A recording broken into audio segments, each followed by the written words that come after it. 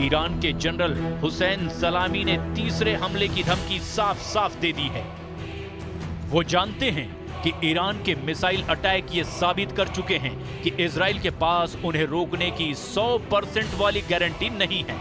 26 अक्टूबर के जवाबी हमले के बाद इजराइल को भी लगता है कि ईरान का गुस्सा उस पर किसी भी वक्त फूट सकता है।